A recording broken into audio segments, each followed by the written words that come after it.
सुबह हो ही रही थी कि बंसीलाल टहलता हुआ ढोलू और छोटू के घर चला आया।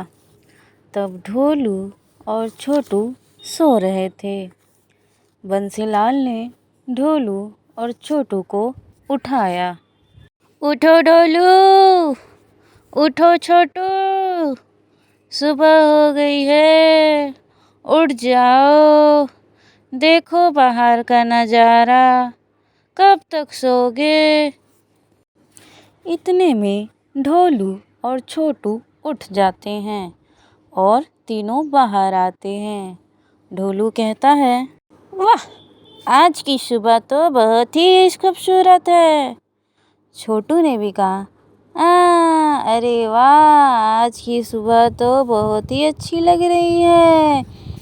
तो बंसीलाल ने कहा, मैं भी तो वही कह रहा हूँ, आज की सुबह बहुत ही ज़्यादा खूबसूरत है, चलो थोड़ा टहलते हैं।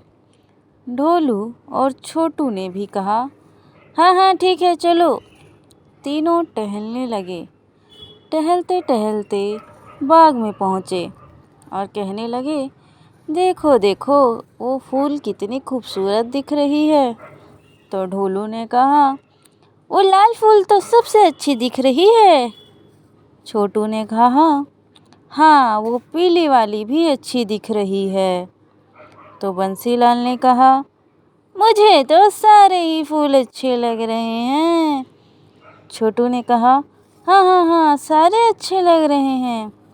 इतने में माली आ जाता है और कहता है, अच्छी क्यों नहीं लगेगी, मेरी मेहनत जो लगी है इसमें। छोटू ने पूछा, आपकी मेहनत कैसे?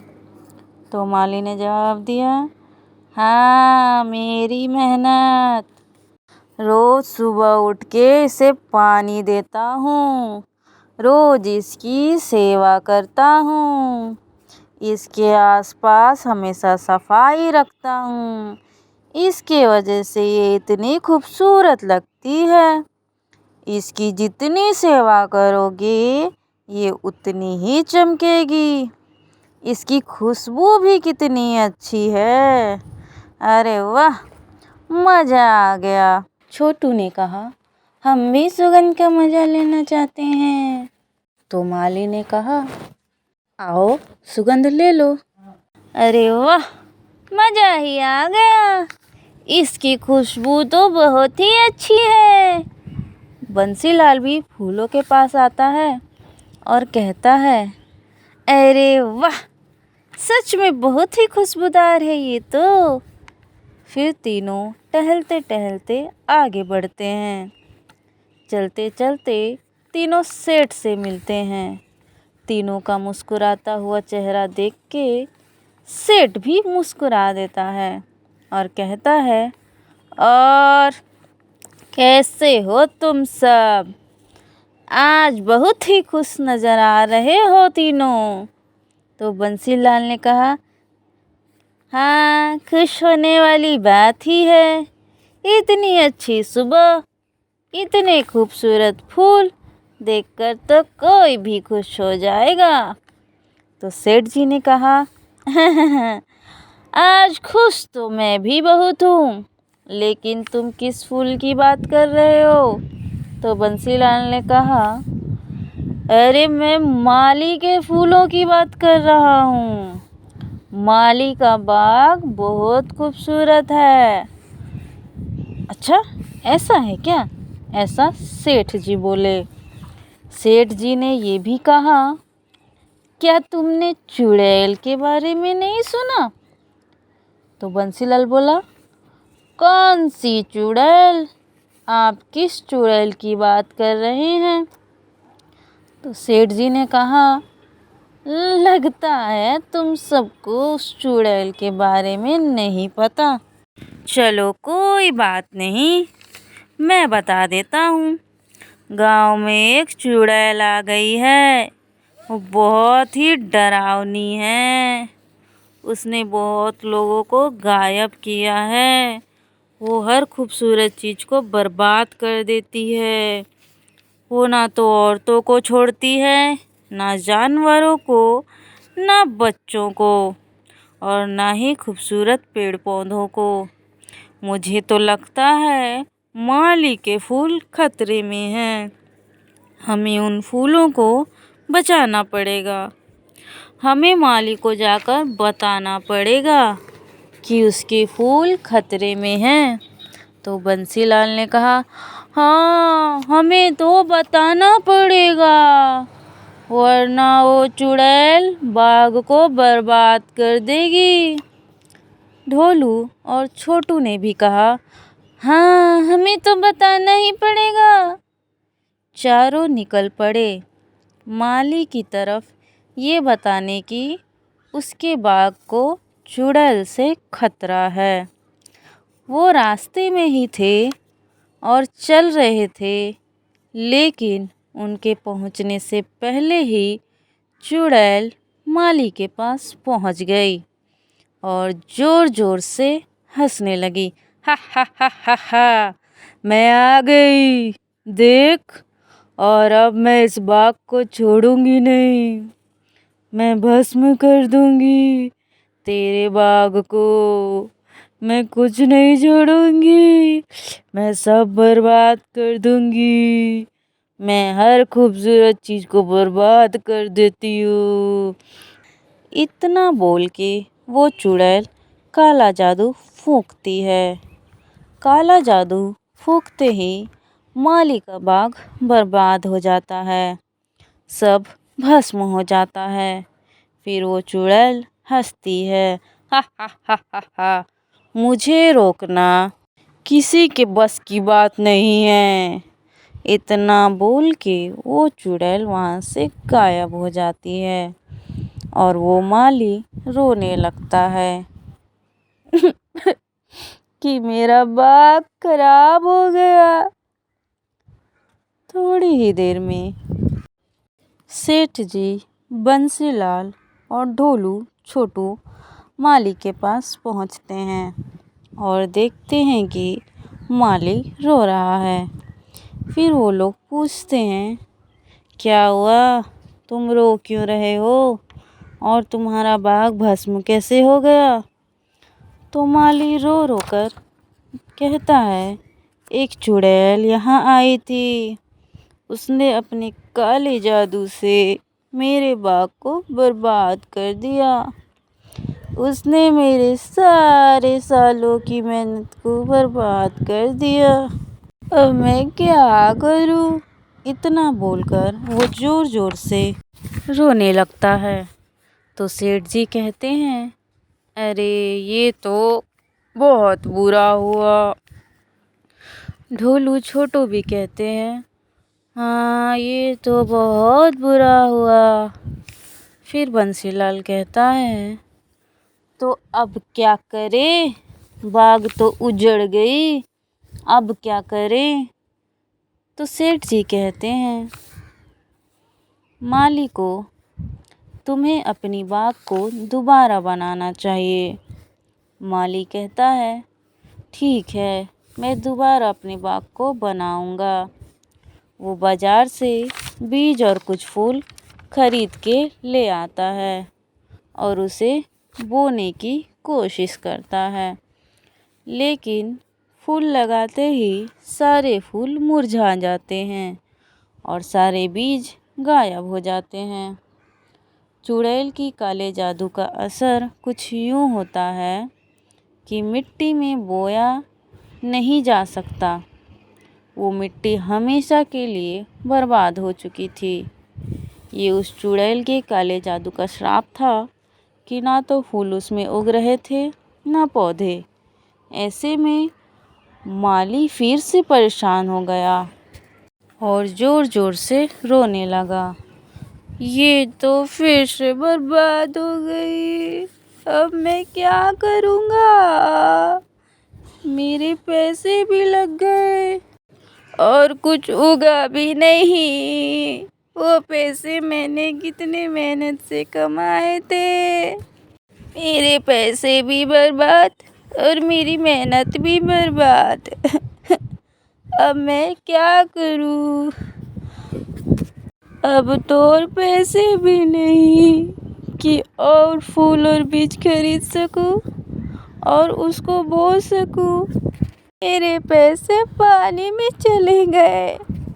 उसकी आवाज़ सुनकर सेठ जी, बंसीलाल और ढोलू छोटू चारों दौड़ते हुए उसके पास आए और पूछे, अब क्या हुआ? अब क्यों रो रहे हो? तो माली रोते रोते बताया, इस मिट्टी पर चुड़ैल का अभिशाप लग गया है। ये मिट्टी अब किसी काम की नहीं रही। इसमें अब कुछ नहीं बोया जा सकता। मैंने अपने जमा किए हुए पैसों से बीज खरीदा और फूल भी खरीदे, लेकिन सब बर्बाद हो गए। अब और पैसे भी नहीं बचे, जितने थे खत्म हो चुके। अब क्या करूं? तो सेठ जी कहते हैं, तुम चिंता मत करो, मैं तुम्हें पैसे देता हूँ। जाओ अपनी पसंद की फूल खरीद लाओ और इस बार फूल दूसरे जगह लगाना, इस जगह पे नहीं। तो माली कहता है, समझ गया और आपका धन्यवाद मेरी मदद करने के लिए। सेठ जी माली को पैसे दे देते हैं। माली उस पैसे से फूल और बीज खरीद के ले आता है और उसे दूसरी जगह पर बो देता है। बोते ही वो फूल इतने चमक रहे थे, इतने ताज़े दिख रहे थे कि माली का दिल खुश हो गया। उसमें से खुशबू भी बहुत अच्छी आ रही थी। कुछ दिन गुजरने के बाद उस बीज से खूबसूरत खूबसूरत फूल भी निकलने लगे। रंग बिरंगे फूल, फूलों से बाग की खूबसूरती ही बढ़ गई थी। माली के पास उसका बाग दोबारा लौट आया। माली बहुत खुश था। उसी दिन बंसीलाल, सेठ जी और ढोलू छोटू फिर दौड़ते हुए माली के पास आए। सेठ जी फटे हालत में थे। तो माली ने पूछा, आपकी हालत इतनी खराब क्यों है? आपकी दशा इतनी खराब किसने कर दी? तो सेठ जी बोले, उस चुड़ैल ने, शायद उस चुड़ैल को पता चल गया कि मैंने तुम्हारी मदद की है और ये बात चुड़ैल को पसंद नहीं आई होगी। उसने तुम्हारे बाग को बर्बाद किया था और मैंने दोबारा उसे आबाद कर दिया। तुम्हें पैसे दिए बीज खरीदने के लिए, फूल खरीदने के लिए, जिसकी वजह से तुम्हारा बाग फिर से खड़ा हो गया। शायद इसी वजह से वो मेरे घर आई थी और सब कुछ उथल पुथल करके चले गई। मेरे सोने वाले खटिये को भी उसने तोड़ दिया, मेरे सारे कपड़े बर्बाद कर दिए, बर्तन गिरा दिए और मुझे भी मारा। तभी मेरी हालत इतनी खराब है। घर तो जैसे मछली बाजार हो गया था। फिर मैंने इनसे मदद मांगी। ढोलू छोटू और बंसीलाल ने मेरी मदद की। हम सब मिलकर घर को दोबारा सजाए और अभी तुम्हारे पास आए हैं। तो माली ने कहा, तभी आपकी हालत इतनी खराब है। तो बंसीलाल ने कहा, ओ चुड़ैल तो हर खूबसूरत चीज़ को बर्बाद कर देती है और जो दूसरों की मदद करता है वो उसे भी नहीं छोड़ती। अब से हम हमेशा सेठ जी के साथ ही रहेंगे ताकि वो चुड़ैल सेठ जी को नुकसान ना पहुंचा सके। वो चुड़ैल कभी भी भीड़ के सामने नहीं आती। वो हमेशा अकेला आदमी को ही पकड़ती है। वो अकेले में ही शिकार करती है क्योंकि वो अकेले में ताकतवर होती है। भीड़ से वो दूर भागती है। इसलिए अब से हम हमेशा सेठ जी के साथ ही रहेंगे। फिर बंसीलाल ने कहा, सेठ जी तो सुरक्षित हो जाएंगे लेकिन तुम्हारे बाग का क्या, वो कैसे सुरक्षित रहेगा? क्योंकि उस चुड़ैल को तुम्हारे बाग के बारे में पता चल गया है, तभी उसने सेठ जी को पटका है। तुम्हारा बाग कैसे सुरक्षित रहेगा? क्योंकि हम हमेशा तुम्हारे बाग के आसपास नहीं रह सकते, तो तुम्हारे बाग को कौन बचाएगा? तुमने इतने पैसे खर्च किए हैं इसके ऊपर, फिर तुम्हारी मेहनत भी लगी है, और तो और अब इसमें सिर्फ तुम्हारे ही पैसे नहीं बल्कि सेठ जी के भी पैसे लग चुके हैं। तुम दोनों के पैसे लगे हैं, तो क्या अब तुम अपनी मेहनत और अपने पैसों को ऐसे ही जाने दे दोगे? तो माली ने कहा, नहीं नहीं नहीं, इस बार नहीं। मैं इस बार उस चुड़ैल को कुछ नहीं करने दूंगा। मैंने बहुत ही मुश्किल से इसे खड़ा किया है, दोबारा इसे बर्बाद करने नहीं दूंगा। तो ढोलू छोटू ने कहा, हाँ, तो अब करे क्या? तो बंसीलाल ने कहा, ढोलू छोटू सुबह देखरेख करने आ जाएंगे, और मैं और सेठ जी दोपहर को देखरेख करने आ जाएंगे। पर रात का क्या? ऐसा माली ने कहा। रात को कौन देखेगा? रात का समय तो सोने का समय होता है। तो सेठ जी ने कहा, हमेशा देख रेख नहीं कर सकते, रात को तो सब सोते हैं, अब क्या करें? ऐसा बंसीलाल ने कहा। अरे हाँ, मुझे याद आया, मेरे पास तो एक जादुई चौक है, मैं तो भूल ही गया था। ऐसा बंसीलाल ने कहा। वो जादुई चौक बहुत ही कमाल का है, उस चौक से सारे भूत प्रेत चुड़ैल दूर रहते हैं। वो चौक खास करके इन्हीं सब चीज़ों के लिए ही बनाया गया है।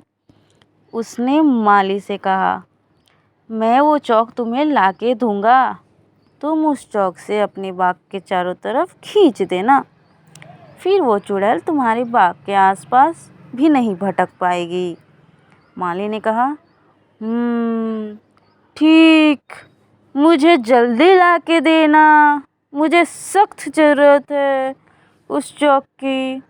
मैं नहीं चाहता कि मेरे बाग को कुछ हो जाए।